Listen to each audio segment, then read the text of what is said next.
50 বছর ধরে আসলে আমরা বাংলাদেশকে স্বাধীন বাংলাদেশ বলে দাবি করছি। 50 বছরের বেশি সময় ধরে আমরা অনেক উন্নয়নের গল্প শুনেছি। সেই গল্পের পেছনে আসলে নানান রকম গল্প ছিল, সেটি হয়তো আমরা দীর্ঘদিন ধরে জানতে পারিনি কিংবা আমাদেরকে জানানো হয়নি।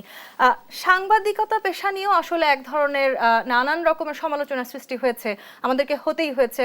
সাংবাদিক দম্পতিকে আমরা গ্রেপ্তারও হতে দেখেছি। সেই রকম সাংবাদিকতা থেকে আমরা বেরিয়ে আসতে পারবো কিনা, কিংবা আসলে সাংবাদিকদেরকে সেই রকম কোনো কাজ করতে বাধ্য করা হবে না আর কখনোই, সেই নিশ্চয়তা আমরা পেতে পারি কি? আপনি দেখছেনই তো আমরা কি করছি, একটা পুরো দেখা যাচ্ছে। তো আমরা বলতে পারি এই গভর্নমেন্ট ফ্রিডম অফ প্রেসে মানে ব্যাপারে তারা মনে করেন যে freedom of press is non negotiable.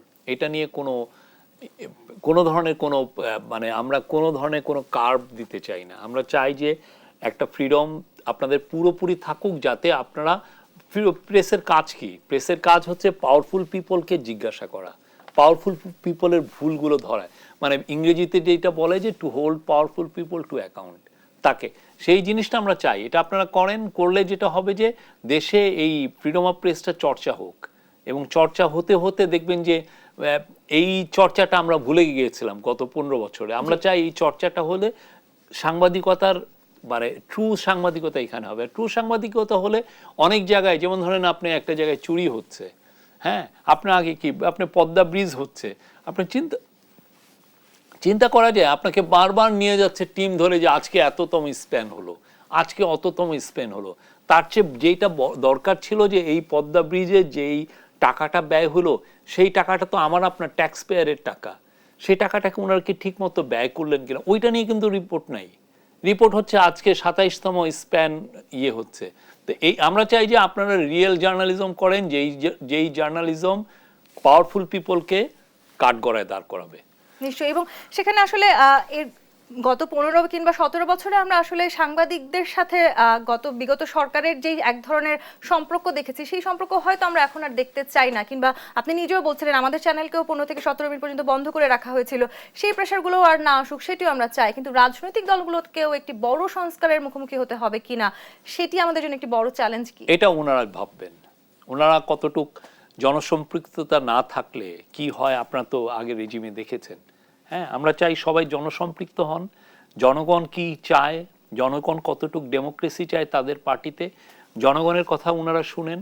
হ্যাঁ, আমরা এখানে তাদেরকে আর তো মানে বলবো না আপনারা কি করবেন, বা যেহেতু আপনি জনগণকে রিপ্রেজেন্ট করেন, তো জনগণ যেই ধরনের রিফর্ম আপনার পার্টিতে চায় আপনারা সেগুলো করেন।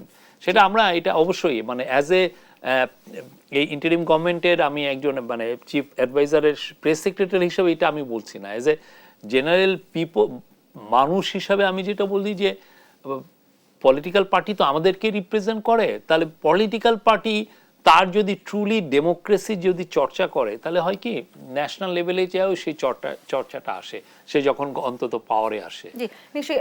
রাষ্ট্র বিনির্মাণের কথা আমরা বলছি, বাংলাদেশে 5 কোটিরও বেশি তরুণ আছে এবং নতুন এই বাংলাদেশ কিন্তু আমরা তরুণদের হাত ধরেই পেয়েছি।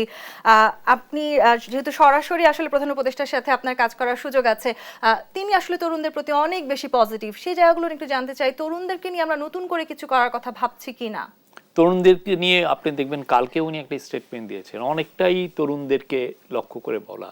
উনি বলছেন যে হ্যাঁ, তোমরা যে বিপ্লবটা করেছো, তুমি অসাধ্য সাধন করেছো, এখন আসো আমরা সবাই মিলে একসাথে দেশটাকে গড়ি।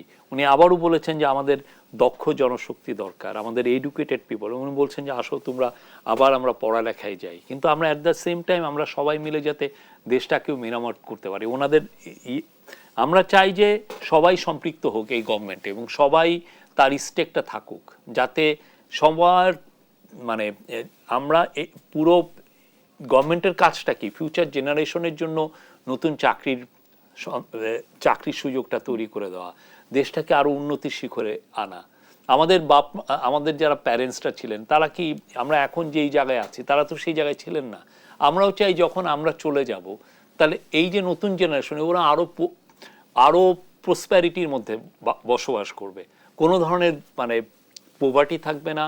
তারা ইন্টারন্যাশনাল যে কোনো একটা দেশে যে নাগরিক যেরকম তার প্রাইড থাকে, সেই প্রাইডটা আমাদের একটা মানুষের থাকুক, তারাও বিশ্বের বুকে বলতে পারে যে না, I am also a proud citizen of Bangladesh.